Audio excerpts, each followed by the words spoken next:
तैयारी के लिए बेटियों को भी बेटों जैसा मौका देना चाहिए और बेटियों को आगे बढ़ाना चाहिए। तभी बेटियां पढ़ेंगी तो 3 पीढ़ियां सुधरेगी। मेरी इस बात को भी सभी परिवारों को मानना चाहिए। सोचो, मां सावित्रीबाई फुले ना होती, मां अवंतिकाबाई लोधी ना होती, मां उदयदेवदासी ना होती, मां झलकारीबाई ना होती, मां फूलन देवी ना होती, तो क्या महिलाएं देश में आजादी की कीमत समझ पाती? नहीं समझ पाती। इसलिए हमें उन तमाम वीरांगनाओं को भी याद करना चाहिए जिनमें मां फातिमा शेख भी हैं और जिनमें मां फूलन देवी भी है, मां उदयदेवदासी भी है। मैं प्यारे सम्मानित साथियों, हमने आगे बढ़ते हुए पार्लियामेंट में मैं एक प्राइवेट मेंबर बिल लेके आया था। अगर आपने गौर किया हो तो वो प्राइवेट मेंबर बिल ये था कि जिस तरह से निजी क्षेत्रों को लगातार खत्म किया जा रहा है, सरकारी क्षेत्रों को आप देखते होंगे लगातार सरकारी विभागों को बेचा जा रहा है, सरकारी नौकरी को खत्म किया जा रहा है। इसलिए मैं बिल लेके आया था पार्लियामेंट में कि प्राइवेट सेक्टर यानी कि निजी क्षेत्रों में भी SC, ST, OBC के लोगों को आरक्षण का लाभ मिलना चाहिए। ये बिल मैं पार्लियामेंट में लेके आया था।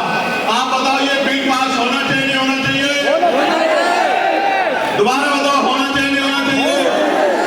बहुत अच्छी बात है। और चौथी हमारी मांग, 5वीं हमारी मांग थी जो लोगों में चर्चा जिसपे हो। इस देश में एक समय ऐसा आया था कि मंडल की रिपोर्ट के बाद मंडल कमीशन लागू हुआ और जब मंडल कमीशन लागू हुआ तो सरकार मंडल को रोकने के लिए कमंडल की राजनीति को आगे करके धर्म को आगे लेकर आ गई। प्यारे साथियों, मंडल कमीशन की 40 में से 2 सिफारिशें लागू हुई और 38 सिफारिशें आज भी डब्बे में पड़ी हुई है। जब हम आंदोलन चलाएंगे तो मजबूर होकर इन 38 सिफारिशों को लागू कराने का काम सरकार को करना पड़ेगा। इसलिए मैं आपसे पूछना चाहता हूं, क्या मंडल की कमीशन की सारी सिफारिशें लागू होनी चाहिए? उसको क्या चाहिए? उसको क्या चाहिए बच्चे को? बहन जी, क्या चाहिए? पानी चाहिए क्या? क्या चाहिए उसको? मम्मी के पास गर्मी लग रही है यार। मम्मी के पास कोई भी मम्मी के पास भेजो भेजो भेजो भेजो भेजो उठा के। कहाँ है मम्मी? ये है, उमर को ले आओ, उमर को घुमा के ले आओ, जल्दी ले आओ, दे दो, माँ को सौंप दो। बेटा माँ के पास ही रहना चाहिए क्योंकि माँ में बेटे की जान बसती है और बेटे में माँ की जान बसती है। इसलिए माँ को। प्यारे साथियों, एक आखिरी बात मैं आपको जो हमने प्रबुद्धजन सम्मेलन के जरिए चर्चा में लाई है। प्यारे साथियों,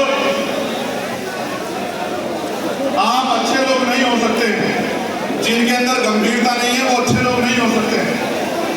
अच्छा बनने के लिए उनको अपने अंदर गंभीरता पैदा करनी पड़ेगी। जो आगे 3-4 बच्चे खड़े हैं उनको अपने अंदर गंभीरता पैदा करनी पड़ेगी, तब जाके आप अच्छे कहलाओगे।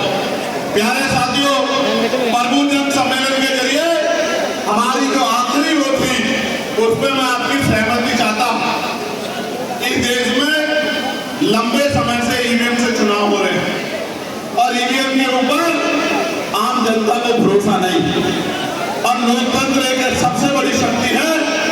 अगर उसमें आम जनता का भरोसा कम हो रहा है तो मैं जनता से पूछना चाहता हूं, चुनाव ईवीएम के जरिए होना चाहिए या बैलेट पेपर के जरिए?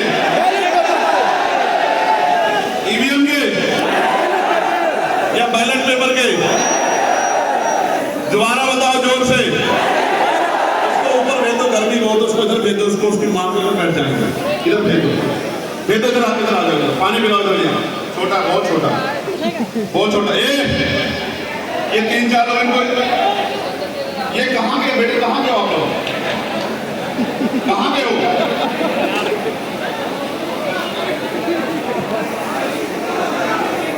पीलीभीत में? अब तुम्हारी वजह से पीलीभीत के सारे प्रोग्राम कैंसिल होंगे और ये संगठन के लोग तुमसे पूछेंगे। तुम्हें 4-5 लोग बहुत गड़बड़ की।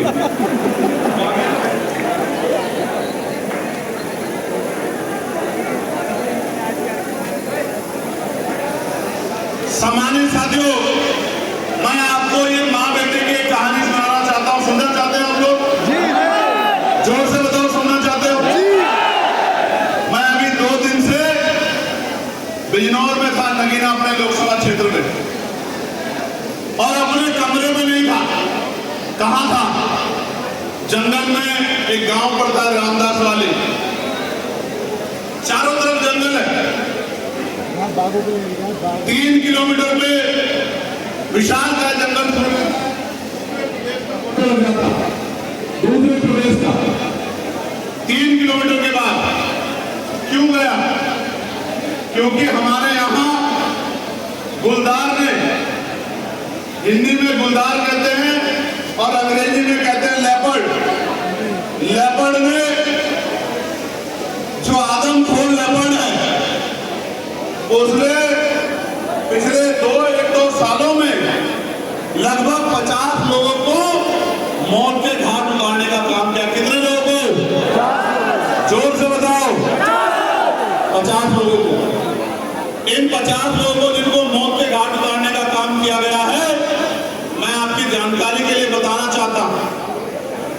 इनमें 50 के 50 में ना ही कोई विधायक के परिवार से है, ना ही कोई सांसद के परिवार से है, ना ही कोई डीएम के परिवार से है, ना ही एसएसपी के परिवार से है, ना एसडीएम के परिवार से है, ना एडीएम के परिवार से है, ना सीओ के परिवार से है, ना तहसीलदार, कानूको, पटवारी, सेक्रेटरी, एसएचओ, सीओ के परिवार से। सब कौन लोग हैं? गरीब, किसान, मजदूर। और निकलते क्यों हैं? अपने पशुओं के लिए चारा लाने, स्कूल जाने के लिए, अस्पताल जाने के लिए, रोजगार के लिए, खेती के लिए। एक तरफ किसानों पे कुदरत की मार है। कैसे? हजारों बीघे जमीन तेज पानी के बहाव से कट गई। कुदरत की मार, ना जमीन बची ना फसल। फिर लंबे समय से छुट्टा पशुओं ने, आवारा पशुओं ने किसानों की फसल को बर्बाद करने का काम किया। उसके बाद जो कुछ थोड़ा बहुत खेत में हुआ है, अब ये गुलदार की वजह से किसान खेत पे नहीं जा पा रहा। और बहुत बड़े पैमाने में मेरे क्षेत्र में गरीब लोग दूध बेच के अपना घर चलाते हैं। किसान खेत पे नहीं जा पा रहा है, तो वो पशु पालने वाले लोग, किसान मजदूर भी अपने खेत पे नहीं जा पा रहे। ये सोच रहे हैं कि जान को कैसे खराब करें, अपनी जान को कैसे जोखिम में डालें। मैंने देखा 8 साल के एक बच्चे को, 8 साल का एक बच्चा जिसको गुलदार ने गला पकड़ के और उसके जीवन को समाप्त कर दिया, मार दिया। अगले दिन एक और जगह पे गुलदार के ने 9 साल के एक बच्चे को मार दिया। उससे अगले दिन एक और जगह पे एक गुलदार ने एक मां को मार दिया उसकी बच्ची के सामने। मुझसे रहा नहीं गया। मैंने कहा अब इसके खिलाफ मजबूत आंदोलन होगा। तो हमने 15 तारीख को जिलाधिकारी कार्यालय में हजारों की संख्या में धरना किया। तो अधिकारी नींद से जागे, तमाम तरह के नए प्रयास किए गए। फिर रात को हमने कहा कि जहां गरीब लोग रह रहे हैं, हम भी उन्हीं के बीच में रहेंगे, क्योंकि अगर हमें कोई पंजा लगेगा किसी गुलदार का, तो पूरी केंद्र और राज्य सरकार को जवाब देना पड़ेगा जनता के सामने। इसलिए किसी और की जान को जोखिम में नहीं डालेंगे। मैं स्वयं वहां जाके जंगल में अपने साथियों के साथ रहूंगा, फिर जाके देखते हैं गुलदार पे कार्रवाई क्यों नहीं हुई। और आप देखो, रात को हम लोग रुके और सुबह ये गुलदार को, आदमखोर गुलदार को पकड़ने का काम हमारी टीम ने करवाया और वो गुलदार पकड़ा गया और लोगों के मन में संतोष पैदा हुआ। अभी भी कई गुलदार लगातार उस क्षेत्र में घूम रहे हैं और कल भी हमारी पूरी टीम पूरे दिन लगी रही। आज यहाँ सम्मेलन था, मुझे आना था। आज यहाँ से लौट के फिर जाके मैं उन गुलदारों को पकड़वाने के लिए फिर से जंगल की तरफ कूच करूंगा और जंगल में जाकर उन गुलदारों को पकड़वाने में अपना रोल अदा करूंगा। सम्मानित साथियों, आप ये समझो क्या गरीबों की जान अहमियत नहीं रखती है क्या? क्या मजदूरों की जान अहमियत नहीं रखती है क्या? क्या किसानों की जान अहमियत नहीं रखती है क्या?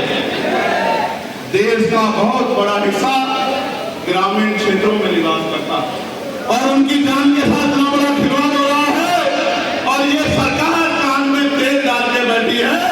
इनको गरीबों के खून से ये रंगी गई दीवारें नहीं दिखाई दे रही है, इसलिए मुझे मैदान में उतरना पड़ा। और मैं आपको विश्वास दिलाता हूं कि जो बचे हुए गुलदार हैं उनको पकड़वाने के लिए भी हम लोग जी तोड़ मेहनत करने का काम करेंगे और उन गुलदारों को पकड़वाने का काम करेंगे। सामान्य साथियों, मैंने तो जिलाधिकारी जी से कहा है कि ग्रामीण क्षेत्रों में रहने वाले जिम्मेदार लोगों को आर्म्स लाइसेंस दे दो कि जरूरत पड़ने पे वो अपनी रक्षा स्वयं कर सके। गुलदार घर में घुस जा रहा है, लोग अपने बच्चों को कैसे बचाएं इसका जवाब सरकार को देना है। यहाँ गुलदार है और बहराइच में भेड़िया है और कहीं पे छोटा पशु है, चारों तरफ से किसानों मजदूरों की शामत आ गई। और इसके बाद भी अगर आप देखते होंगे, मैं पीलीभीत की खबर पढ़ रहा था कि 15-15 दिन तक डीएपी के लिए लोग खाना पानी लेके लाइन में लग रहे हैं, कोई सुनने वाला नहीं है। डीएपी की यूरिया की व्यवस्था भी सरकार नहीं करा पा रही। समाज भाई प्यारे साथियों, हम सबकी ये जिम्मेदारी है कि हम जनहित के कामों के लिए बढ़ चढ़कर काम करें।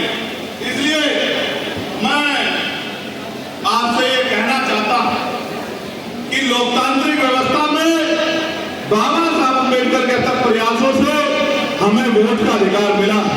इस वोट के जरिए हम अपनी गुलामी की बेड़ियों को काट के ऐसे नेताओं को चुन के जो हमारे बीच के हों, ताकत देके अपनी समस्या का हल करा सकते हैं। और अगर हम अब भी ये नहीं कर पाए तो वो दिन दूर नहीं है कि आने वाले समय में हमारे सारे अधिकार धीरे धीरे जाते रहेंगे।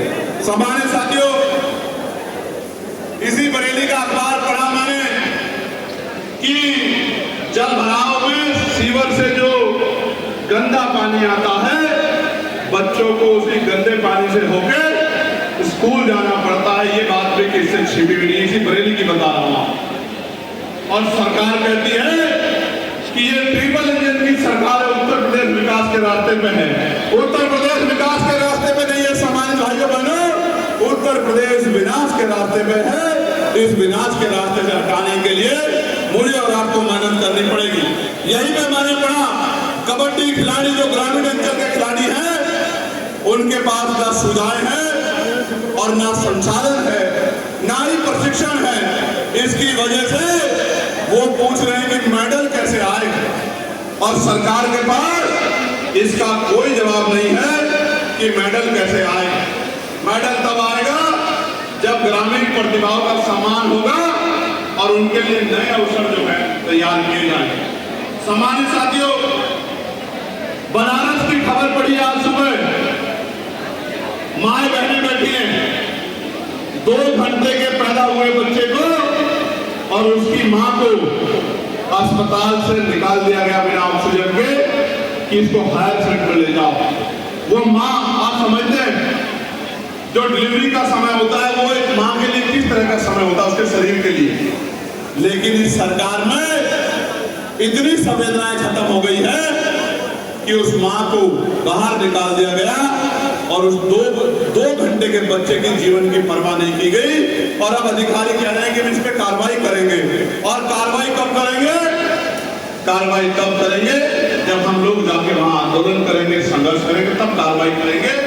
वरना ये खबर उन तक भी पहुंची होगी, उन्होंने अभी तक कार्रवाई क्यों नहीं करी। प्यारे साथियों, अभी उत्तर प्रदेश के मेरठ में एक कथा का कार्यक्रम चल रहा है।